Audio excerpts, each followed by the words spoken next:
एक खूबसूरत जंगल में बहुत सारी चींटियां रहती थी।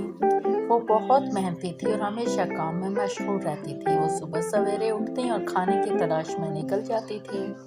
एक दिन जब चींटियां अपने काम में मशगूल थीं तो उन्होंने एक टिड्डा देखा जो एक पत्ते पर आराम कर रहा था। टिड्डा बहुत खुश था और गीत गुनगुना रहा था। चींटियां इसके पास आईं और बोली, टिड्डे भाई, तुम्हें भी हमारे साथ काम करना चाहिए। सर्दियां आने वाली हैं, हमें खाने की जरूरत होगी।